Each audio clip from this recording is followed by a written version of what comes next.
Welcome to the Brown Girl Rising podcast. I'm your host, Urvashi, and I'm so happy to have you here. We are here to celebrate you and incredible, inspirational women of color from around the world. Women who are breaking down cultural barriers, who are smashing through glass ceilings, and women who have experienced trauma and challenges and risen from these challenges. I'm so excited, so let's dive in. Hey guys, welcome to Brown Girl Rising. Today I have a very special guest with me. Her name is Aman Sunner. She is your go-to self-worth mentor. Aman is a woman who guides and helps to transform other women's mindsets, tap into their emotions, balance their energies, and so that they can live a fulfilled life. Working with Aman will help you break through barriers via a mix of conscious coaching, subconscious reprogramming, and energy clearing. She is passionate about helping women ignite their inner light so they can ignite the others around them and to help them rise. Aman, I'm really excited to speak to you today. I mean, we've met a couple of times in our life. We connected a while back. So how are you today, my love? Hi, Ursh. I am so excited to be here as well. Thank you so much for having me on. And do you know, actually, I was thinking last night, you've just said we've met a couple of times. I think we've only actually met twice. Oh, wow. We literally have. No. Yeah, I came to your event, didn't I? Right. And then we met at Kajinder's. Yeah. We've actually only met twice. And the most mental thing is, you know, when like you just feel safe around someone and people talk about soul sisters and somebody else might be like, what is a soul sister? I have met you twice and I have told you things, and I think vice versa, that I haven't told people that I've known for 30 years. No, we've really opened up in this twice. I think, you know what, we are lucky to be surrounded by incredible women, and there are, you know, everyone's incredible, but then you obviously are like really attracted to the energy of a few, and your energy is one that I've been attracted to. You know, it sounds like I'm like stalking you on Instagram for a while, but yeah, oh my God, twice. All right, so Aman, let me ask you the first question that I ask every one of my guests. What does it mean to you to be unlimited? Okay, so I think I need to reverse the question a little bit. So I can't imagine being stuck and limited any longer. Like, I wrote a post yesterday about the 2019 version of me versus the 2023 version of me. Yeah. And even as I was writing it, I was like, wow, I've done a lot. Like, I have grown a lot. Yeah. And as I was writing it, I was like, yeah, wow, I've grown a lot. And I can't imagine coming up with a challenge in my life and saying, okay, I'm just not going to do anything about it. This is my life. That is alien to me now. Yeah. And a really funny thing is, and bless my husband, so when I first started this work, as many of us do, I had a few money blocks going on, right? Yes. And it was like, what do I charge? Do I charge this? Do I charge that? What if people aren't going to buy my services or sign up with me? And all these things were going on. And I was slowly making my way through. And at one point he said, I'm blessed enough for him to be able to support me. Yeah. And he said, well, Emma, why don't you just coach? You don't have to charge much for it, or don't even charge at all. Like, I've got you. Like, we don't have to. Don't put the pressure on the money side of it. Yeah. I was so angry with him. Oh, okay. That was his reaction. He was like, what? Oh, I did something wrong. I thought I've just done something nice. And I didn't know why I was angry with him. And I was like, no, can't believe you just said that to me. Can't believe you just. And he was like, I really don't know what I've done wrong. I think I'm trying to do something nice here. And I didn't know what he'd done wrong. So I was like, you know what? I just need to take a minute to figure out why I'm annoyed. And it was the thought of not growing, the thought of having this money block and just being like, okay, this is going to be my life. No. Can I swear? I didn't ask. Yeah, you can. I was like, quite literally, fuck that. It's not happening, right? And that was what annoyed me. The thought of staying limited, the thought of staying restricted, and knowing that I've got this block and just accepting it and not working through it. Yeah. Because that is not something that is not, it's just not even a thing in our world. Like, do you know what I mean? Yeah. None of us in, you know, how we just said, we've met loads of amazing women, and it's just not something that you just say, okay, this is my life, and that's how it's going to be. No. It's something that, like, you're like, being unlimited is about saying, here's a challenge, this is what I'm going through in life. How am I going to overcome that? What help, what support am I going to acquire? Because we have a pool of women and support around us. We do. Everything is available. There's not anything that I have come across in terms of a part of my life I want to grow in that there isn't support out there, because it's out there. And I can completely say that's true, right? So I think the other day I voice noted you and went, Aman, I need help with systems, right? Yeah. And like, we've met twice. Like, why would you help me? You know, but we do, because we know, and you know, your systems are way more, you know, sophisticated than mine right now. And it was just really nice to have no, but it's really nice to have your input, right? And then obviously I spoke to somebody else who then was like, my accountant's amazing. And so, you know, and these are, I'm not going out of our little like circle to find, I don't need to. You don't need to, but also it's not even about a little circle. It's about the fact that, for instance, for me, first of all, it was my self-worth I worked on, right? Because that's how I actually ended up doing this as a career, as a job. I worked on myself. So I worked on myself and thought, oh, wow, this is actually what I want to be doing for life with women as well. 100%. So then I went and got a certification in life coaching. Then like life progressed and I went on to, I've always been really spiritual, and through Dad's passing, my dad passed away. Through Dad's passing, I realized that I'm way more spiritual than I realized, in terms of in tune with my intuition and energies. And connected, so I went out and got myself a certification and worked out how to channel that intuition, and rather it just coming to me here and there, and I'd get dreams and be like, phone my sister and be like, okay, I've had this dream, is this going on in your life? And she'd be like, yeah. Or I would be like, I feel like this, but I don't know what it is. I was able to learn and channel it. Then I've worked on my health.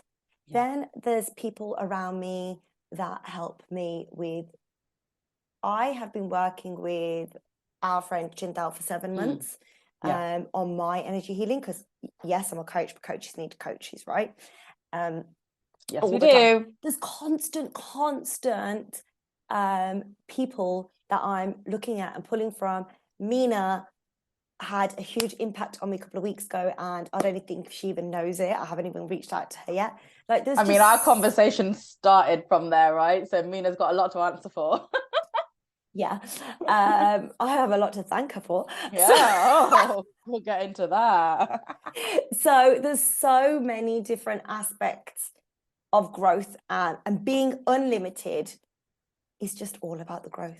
I love it. It's not being stagnant. Yeah. So tell me, I want to go back to something you said a minute ago. And you talked about you had money blocks, and this all started by that kind of reaction you had to your husband going, hey girl, you know, I got you. I got you. And I was like, how dare you? Dare you? So let's talk about how you kind of shifted your mindset. Like, what was it that took you from, no, this is not going to happen, to I can be as abundant as I want in my own way? Yeah. So I always knew I had money blocks. And growing up, it was one of those things, and you listen to the stories of, we're not like them, or now that they've got money, they've changed, all that kind of thing. Basically, mom and dad worked their socks off, as many parents did, 4 kids, and it was all about, rightly so, getting your value out of stuff. Like, what's the value? I'd always look for value in things. When I got married, my husband was a little bit different, and he was like, no, I've worked really hard for that. I want this car. I've worked really hard for that. I want these clothes. And I was like, oh my God, don't show off. Oh my God, don't show off. And he's like, I'm not showing off. I've worked hard for it. I want to wear it. I want to drive it. You know, all these things. So that was always something that I found a little bit uncomfortable with. And as time went on, And as I worked on my self-worth, because your money blocks are often attached to your self-worth, I realized there's so much that actually when I did spend, it was on everybody else and never myself. And I realized that actually that tie was between my self-worth and money. So I worked on it on a conscious level. But then I've also done a lot of energy work around it. So this is why then I find it so important with the work I do to merge the science and spirituality together. 100%. Because even through my energy clearings that I do with clients, I'll kind of be like, okay, in your energy field, okay, I've picked up this. What's going on here? And we'll clear it energetically, but then I'll be like, no, we're going to consciously talk through it and consciously coach through it as well. Because I feel like that merging the two together is really powerful. And I know that because I've done that for myself. Yeah. I love that. There's two things I want to talk about, the energy there, but you said something your husband said, okay? And I'm going to question this, right? You told me, you just said, he said he worked really hard for it. That's also a limiting belief, right? Yeah, because it's actually something that I talk about that I don't like saying work hard. Now, a little bit controversial because I've since changed my thought on that. So before I used to be like, we're not using the word work hard because I don't like it. I don't want the word hard associated with the work that I love. Okay. My son goes to tuition and he's doing his 11 plus soon. And even towards him, I found myself at the beginning saying, if you work hard, and I was like, no, we changed the language. But if you work consistently, if you continue to work consistently, you'll get the results that you want. Love it. So that's what we've changed that language to. However, since then, I love the work I do. I never say I work hard in my work. I've since been on a health journey and I've lost 10 kg of unhealthy fat. Congratulations. I'm working on being strong, being my mobility, my flexibility, the balance, all of that kind of thing. That was hard. That was bloody hard. It's an uphill battle with health, right? Isn't it, sometimes? Yeah. So that was hard. And I think I would rephrase, I'd never say that, oh, I work hard in my work, because that kind of made me think I've got to work 15 hours a day, 7 days a week. That, no. But working consistently, yes, I do. There are aspects of my business that I do find more difficult than others.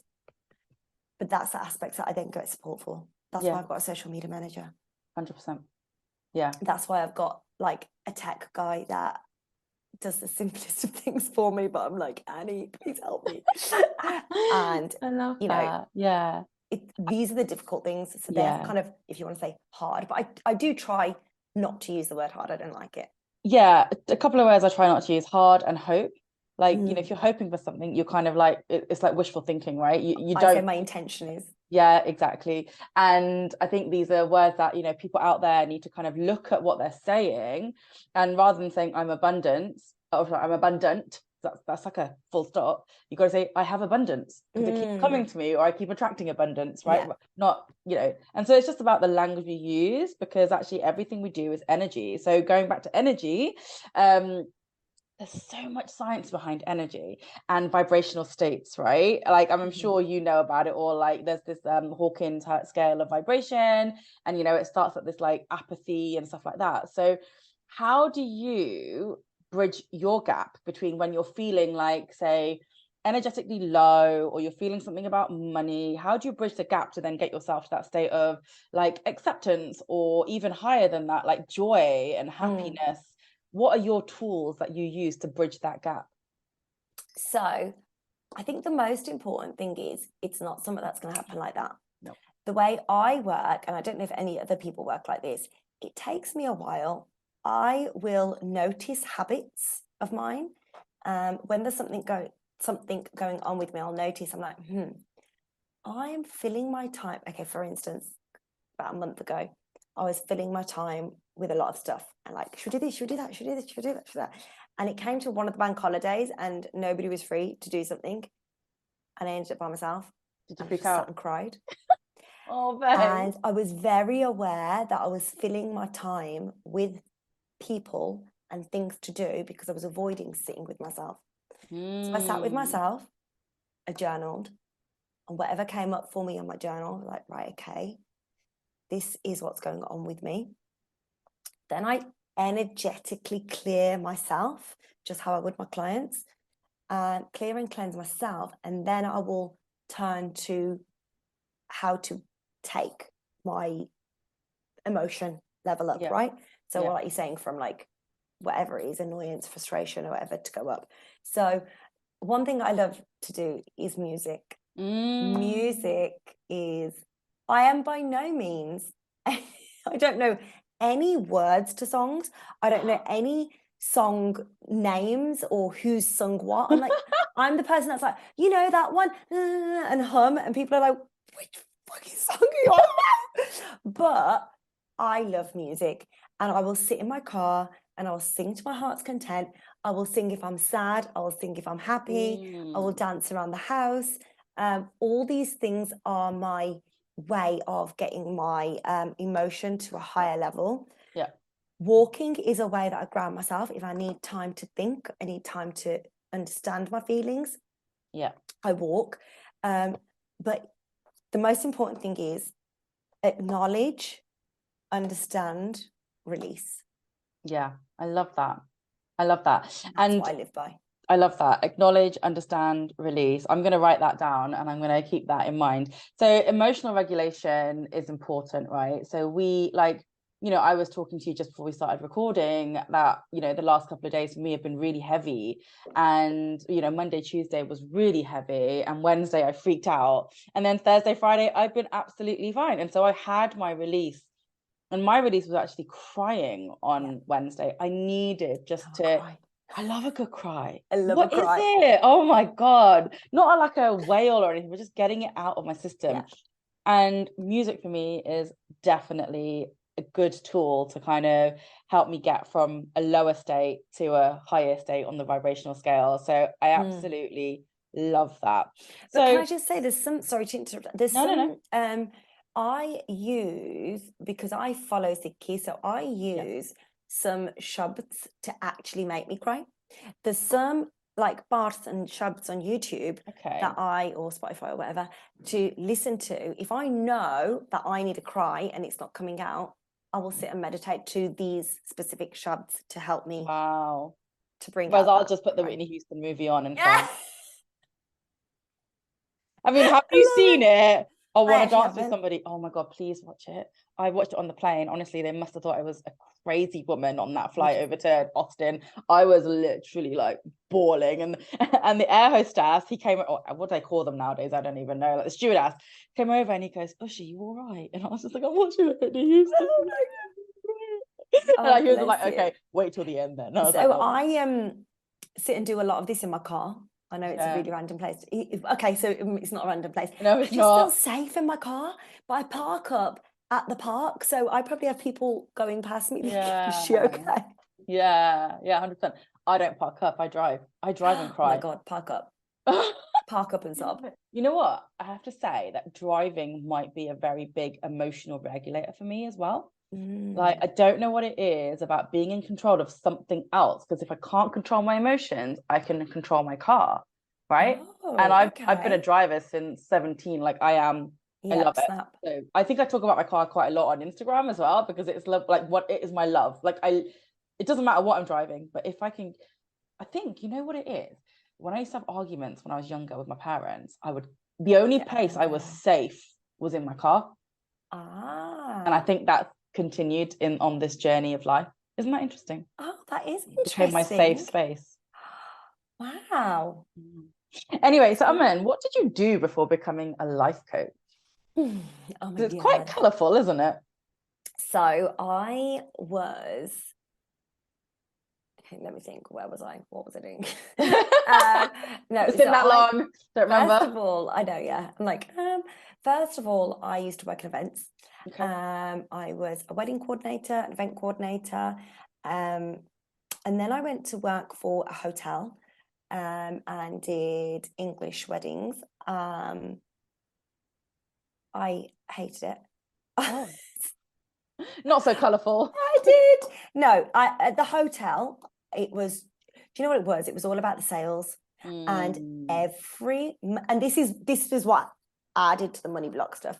Every Monday morning, it would be sales meeting, and okay, this team, you've done this week, you've done this. Aman, have you reached your target? No, you haven't.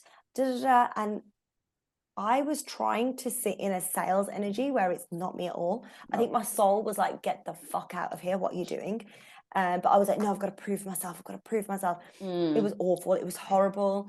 Then the hotel basically were being sold. So I was showing couples for their wedding a venue, and I didn't actually know if that room was going to be there. And it just went against everything that morally I could.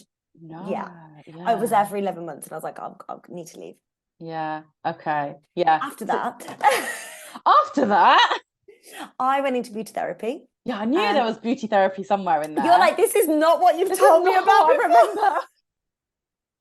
So at the age of 26, with 2 children, I went back to college and I did beauty therapy. And I thought this was what I was supposed to do because I always just knew I was meant to help people. Like I just had an inner knowing of like, I don't know what it is, but I'm supposed to help people. And we just know, don't we? Right? I thought it was through holistic therapies. So massage and just the nature of the person that I am. Generally, as any therapist, I think any good therapist, you get to know your clients, right? Yeah. I've had many clients cry on the massage bed and we just stop and have a cry and then continue the massage. I've had many clients break down during their nail appointment and all these types of things. So when then I came to doing the coaching, and it was funny because I was like, you know what? You know, people talk about a 5-year plan. What do you want to do in 5 years? What do you want to do in 5? I was like, oh, in my 5-year plan, I think I want to do counseling. Like, I think I want to retrain as a counselor and help people with therapy, you know, all these kind of things. Then I looked into it and it was a really long process. And I'm not up for that long process. Like a 4 or 5 year thing. I'm not up for that. Then during COVID, I was going through my own stuff. And through finding life coaching for myself, I was like, oh, this is it. This is what I'm supposed to be doing. Interesting. Yeah. It's interesting because I feel like we've had a similar path, but mine started with personal training. So I always knew I wanted to help people. And for me, it was, I'm going to help people get fitter because obviously I'd been on a journey where I'd been fat and then I'd been skinny, then I'd been normal, and like literally up and down. And then I found something that worked, right? Yeah. But then I found the same thing. People would open up to me, people would cry, people would like want advice and want me to kind of guide them. And I was just like, oh, maybe I should be a counselor or a therapist. And again, same thing. Over a year ago, you messaged me to ask where I trained. Did I? Do you know, after I did that in Priya's group, I did that guest expert session. That's where we met. Okay. I'm pretty sure you messaged me to ask where I certified. Yeah, because I really liked you. And you I were have like, this thing. I'm thanks good for helping. Like, you were like, oh, people don't readily, like, because I was like, this is it. I'll have to go back and look at the conversation, but I'm pretty sure we had a big conversation about. Isn't that interesting? But yeah, no, that's the thing, right? Like, obviously, a lot of people in our space can be quite stush and not help. But what I've realized is that actually I managed to connect with the right people, like yourself, like Gajinder, like, you know, and they will open up and they'll be like, yeah, this is what I've done, Ush, right? Because what we realize in our space is there's more than enough work for all of us. Millions of people out there.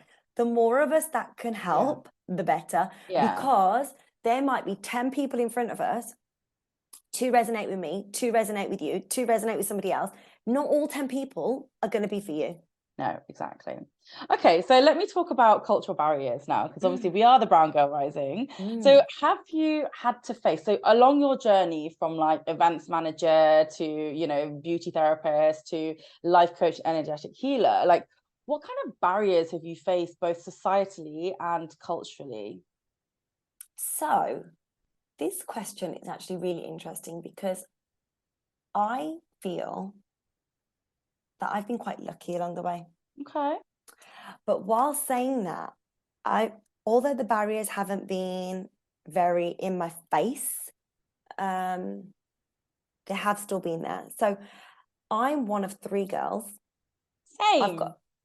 I'm the third. And then we've got my brother after, obviously. The brother came after. The brother came after. I was very, very lucky with my parents.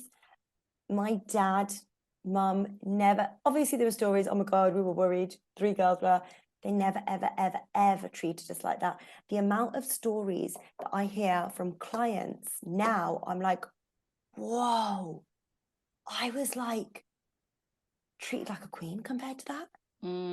It was like, we were dad's girls. Yeah. Like, and we were his heart and soul. And as long as we respected him, he respected us. It was a mutual thing. Nice. He, like, yeah, that was it. We were never treated like, oh, you're a girl, you're less than. Never. And it came from, my mum was a very strong woman. So like my mum did markets and did all these strong women things. Oh, wow. And so we just followed suit as well. And it wasn't that, although it was like, okay, well, because you're a woman, you should probably act a little bit like this. It wasn't that because you're a woman, you're not allowed to do X, Y, and Z. Now, after I got married, again, touch wood, I'm even more luckier. My in-laws are really, really open and really modern. Yeah. Never have I ever in the 16 years of marriage been told you're not allowed to do this. Never. For anything, whether that's going out, whether that's career, whether that's just anything. Never. So I think, again, like I said, I'm super lucky because that doesn't happen with people.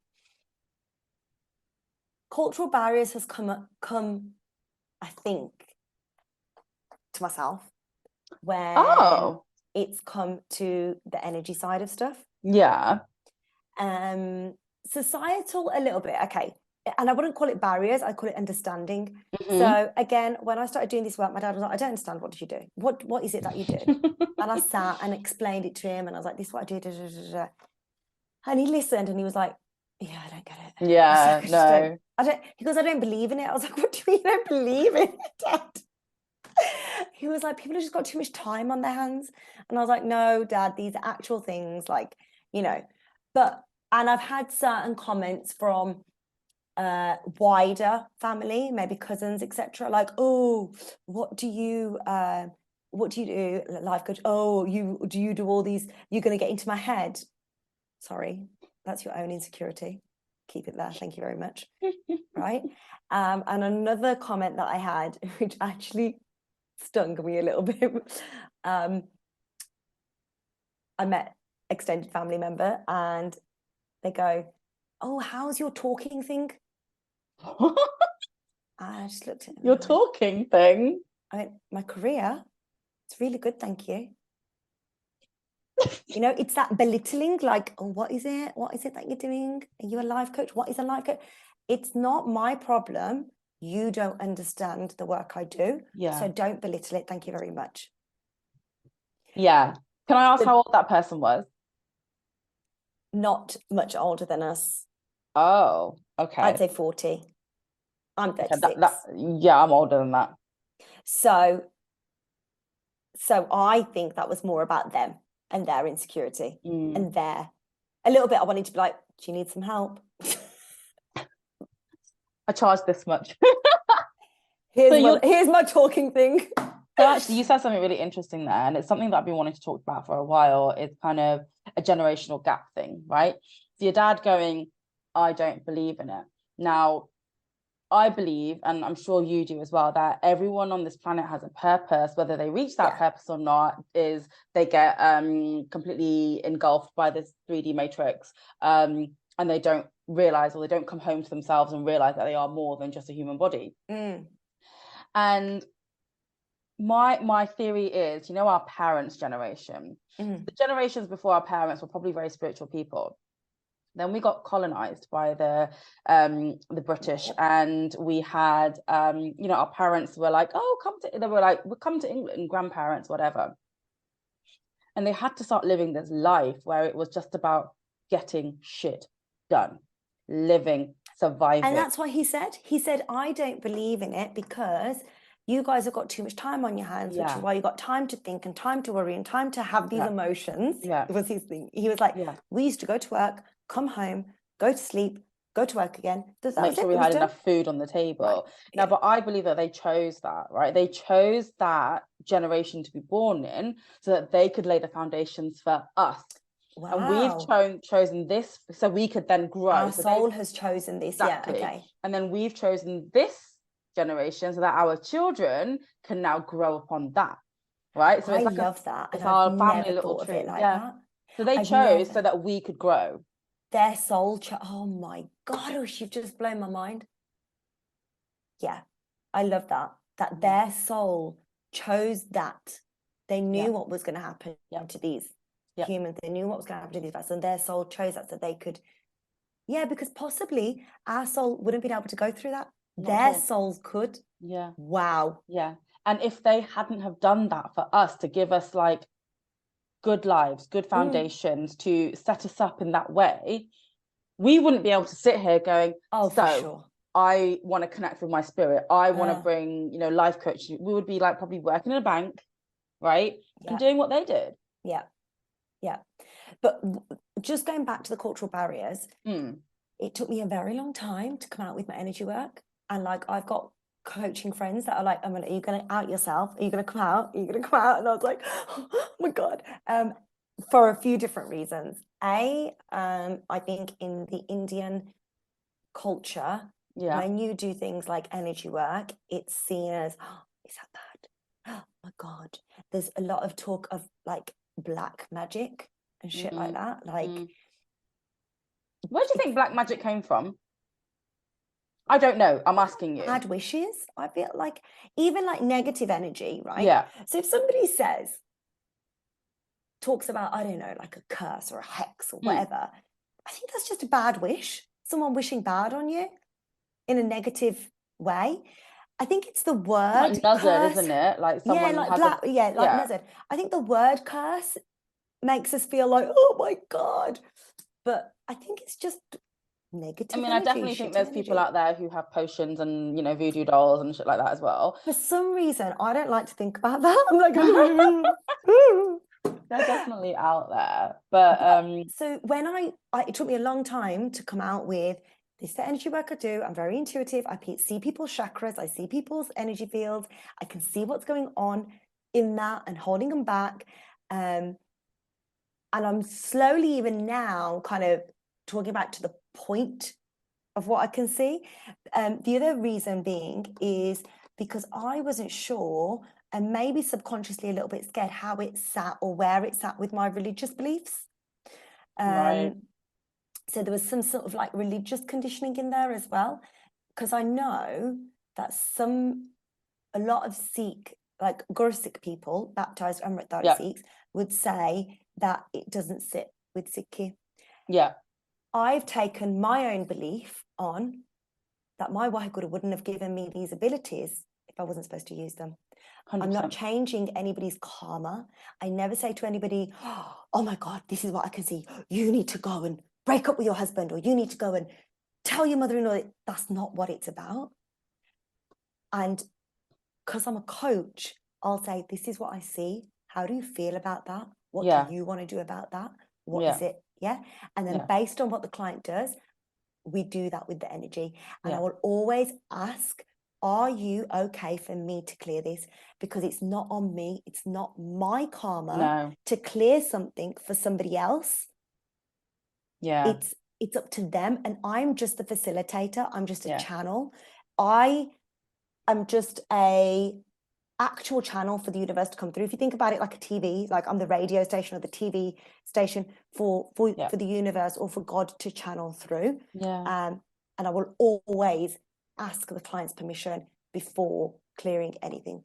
But it's like Reiki, right? You can't have Reiki unless you ask for Reiki. I can't just send you Reiki. Yeah. it's not going to happen.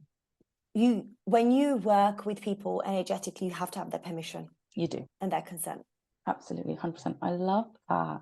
Okay, so we are going to have to wrap up soon, but I just want to ask, what one tip do you have for our listeners in terms of if they are looking to become their most unlimited self or their highest self, or start rising or start opening up to their spirituality and get awakened?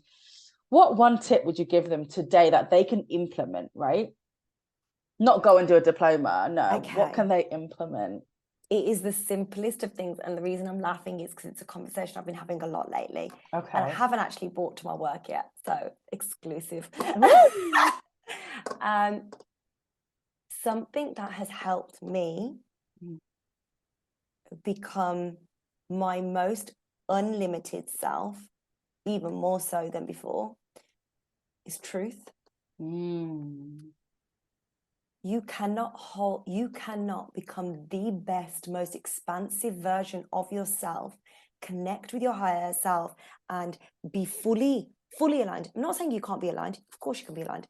Be fully, if you're being untrue, either to yourself, or if you have something that you feel you need to speak and you're not speaking it. Because I've been there where I've held something back and it ate me alive. Internally. So truth, and then one of the biggest ones, but unfortunately the hardest things to do, and I didn't actually understand the truest meaning of it until I would say the last month. Okay. Opening your heart. So I probably did, I'd say about 9 months ago, I did a meditation which connected with my dad. And he said to me, the key is to open your heart. The key is to open your heart. And that's been with me for a while. And I thought I was, because anything happens to us in life, slap, bang, pang, hits your heart. Yeah. And this is from a child to a teenager to an adult. And without realizing, we put this block up and we put a block up and we put a block up. And a lot of us walk around with our heart in these huge barricaded walls or blocks. And even when I do heart meditations, or when I first looked into my heart, it was sat in a steel case with chains around it. And slowly I did this meditation and I worked on my heart. Slowly we managed to get the chains out and open up the box, and it was still sat in the box.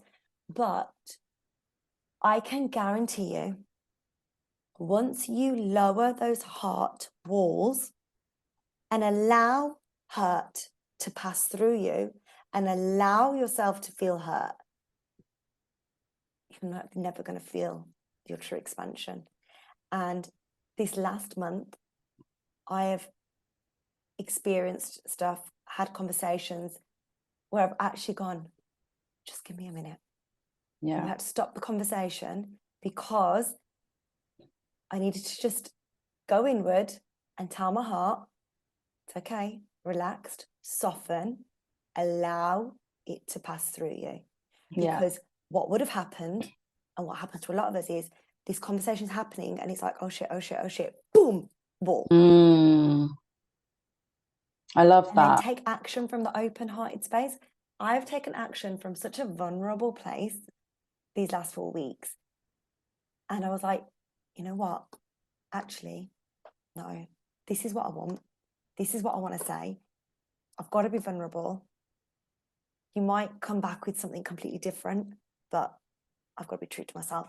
I love that. So, okay, I want to expand on when you said, speak your truth, or at least be true to yourself. Obviously, when we're not true to ourselves, we feel it in the body, right? And so I want to know from you, where do you feel it? Where does your truth get stuck? In my chest. So it's so funny because if you're watching me right now, I'm like literally at my throat and at my chest, because that's where I feel it. Like it. Also, I've noticed you're blue today. Yeah. Your throat, your voice, your speaking. So for me, like when I talk about not being in your truth, it's being in that sales office, thinking you need to be a boss babe, thinking you need to be or whatever, all that kind of shit sat in your masculine because you think that's the way forward, right? Not because I'm sitting in masculine. If that's your thing, amazing. It wasn't my thing. So it felt disgustingly icky for me, and I just didn't know it. And I made myself be there. So that's what I mean by sitting in your truth. But where do I feel it when I'm untrue to myself? Jesus Christ, my chest retracts like this. And I can't breathe. And I start breathing really shallow from here. And I'm going every so often. And that's where it feels. I also get a bit of nausea from my stomach. Do you? Yeah. So I think my reflux comes from things like that as well. Like, you know, because if it's stuck in my throat, I will cough it out, right? And so I think my reflux started at a time where in my life where I couldn't digest my truth and I couldn't digest what was happening at the time. And so spiritually, I had to try and release that. And it is a journey. Like I have moments for months, I'm not vomiting, I'm not coughing, I don't have reflux. And then all of a sudden, it's actually when I start doing, the stuff that probably I shouldn't do so much is when it comes back. I love that. I love that you can, and that's the thing I think that we all need to do is when we have a feeling in our bodies, we need to listen to it. And I'm doing it right now, full disclosure. And I think people have this misunderstanding that they think, oh, once you've worked on yourself, boom, you're set for life. No, you're not. So right now, I've been having conversations just last night with friends, and I was like, I was having conversations, answering my own questions. And then it was Rab. She was like, I mean, you're answering your own questions as you're going along. Right. She did that to me the other day. Because I was quite literally like, I think I'm doing that thing again where I'm keeping myself busy. I've manifested so much busyness for so many weeks because I think I'm scared of sitting with myself and just looking inward, because this thing that I've mentioned going on with me personally over the last month requires me to look inwards. And that's what I'm avoiding. I love it. So you mentioned two words which I think you might have seen me laugh to: boss babe and masculine energy. Yeah. I've had conversations over the last couple of days about these things. I've been told you need to be a boss babe, and I'm like, no, I'm leaning into my queen energy, and queens don't chase. Yeah. Right? Queens show their truth, and people who are attracted to that person will come to that person. I'm not out there to chase, right? I'm not out there to be life coach to, I don't know, Bill Gates or whatever. Still alive? I don't even know. I don't know. Exactly. Don't you laugh as well. But yeah, so the boss babe, masculine energy, I'm completely like, okay, look, I'm a boss, whatever, I'll do it, but I don't need to lean into my masculine. I'm going to do it from my feminine energy, from my queen energy, and my siren energy. And don't get me wrong, I think there's a place for both. And the reason I say this is when we talk about not being in your boss babe, it's not, and the word hustle, like, oh, go get your hustle, all that kind of thing. What I'm talking about is I don't want to be in an environment in a sales office that it's like, oh, you reach your sales, oh, you no. Yeah. I want to be working from, don't get me wrong, I have goals in mind, I have things in mind that I'm manifesting, I want to do it. I lead with my feminine, but I love, and that's how I get my ideas. And for anybody that sees things like, what the hell are you on about leading with your feminine? So it's my intuition and downloads, and that's what I use the walks for and all these, and the meditations and stuff. And I'm like, oh my God, I've got this idea. And the way I am, I don't know too much human design, but I think my human design is that it's when like you get the idea, you've got to do it there and then. Like it's just like boom. So I'm one of them people. Are you a manifesting generator? I think I'm a generator, yeah. You're a generator, okay. Yeah. I don't think you are. I'll tell you why I don't think you are. And this is I need to look into my simple knowledge of human design is that you start things and you do lots of different things. You've got fingers in different pies. You had lots of different careers. Whereas a generator is slightly slower. Okay. What they do is they find something that they love and they go with it. Whereas the manifesting generator is like, I've got all these ideas. I want to try something that doesn't feel right anymore. So actually, I'm going to move on to this, which feels even better. I think you're like me. I'm a man. And what I do is I take bits of, I've tried that. Okay, I'll have a little bit of that. And I've tried that and have a little bit of that. And then I create my own. And I'm like, okay, well, this is me now. This is what we're doing. Exactly. 100%. Anyway, for anybody that doesn't know feminine, it's about being in your intuition, about getting these ideas and leading. However, I have all these ideas, but then I need the systems in place. I like having the systems and the logic. So I do use my masculine, but my masculine comes to support my feminine rather than the other way around. I lead with my feminine, and then we should always lead with our me and my queen husband are energy. yin and yang. We're an actual literal balance scale because he's always been very in his masculine and logical, and I've always been very in my feminine. So sometimes I'm like, yeah, but I just don't feel like we should do that. And he's like, I need more than just. And I was like, no, we just don't feel like we should. It just doesn't feel right. And then when he's too much when he's too much in his logic, I'll bring that in. And then when I'm too much in my feminine, he'll bring a bit of the masculine in. I love that. I love that. So, Aman, how do people get in contact with you? Should they want to see more about you, learn more, work with you? Lay it on the table. Head over to my Instagram, Aman Sunner Mentoring. That is where all the good stuff is. That is where all the reels, education, tips, tools, stories are. You can also, my website is currently under construction, but I do have a free 5-step ebook to breaking through self-worth barriers. Amazing. But like I said, if you head over to my Insta or sign up to my email mailing list, you can catch me there. And you have a program that's just been launched. So do you want to quickly mention that as well? Thanks, Sush, for reminding me. So I have a program that I've just launched, and it's a self-led program. It's something that I've listened to everybody about, and people want to start possibly working, but aren't sure what that looks like, want to start doing something for themselves, self-development, don't know what they're doing. Finding Direction is my brand new self-led program, and it's a 7-part program. You get lifetime access, and it is all about understanding where you are now, who you are right now, so that you can then create a vision for the future. Because we often all want to be happy. When I ask people, what do you want your future to look like? I just want to be happy. Okay, amazing. What does your happy look like? What does that look like? You're in the car, you've got your sat nav on. Where are you going? Instead of just going to London, where? Which part of London? North London, South London, East London, West London. What you're telling the universe you want to be happy. What does that look like? It's like me saying I want a car.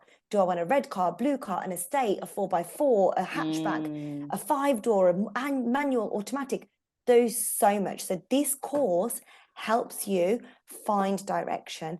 If you're feeling lost in life, if you feel like you're plodding along in life, there is step-by-step processes that I have done myself and I take my clients through that is available for you to download, sign up to do in your own time in a self-led process. I love that. Amazing. So Aman Sunner Mentoring on Instagram. It was so lovely to have you here. If you guys are watching on Zoom on the actual video cast, you can see that we've both got maps behind us. And Aman was like, oh, well, shall I turn this round? So it's my bookcase. I was like, no, we're matching maps right now. Yeah. So listen, guys, you can find me on Instagram as well. It's unlimited Urvashi or browngirl.rising. And of course, you can join me on a purpose call if you want one-to-one coaching or just want to find a little bit of clarity in your direction in life as well. So thank you very much, Aman, for your time. Thank you. For anybody, sorry, that doesn't have Insta, just www.amansunnermentoring.com. There you go. Simple as. Thank you for your time, my darling. Thank you. It's so nice being here. Yay.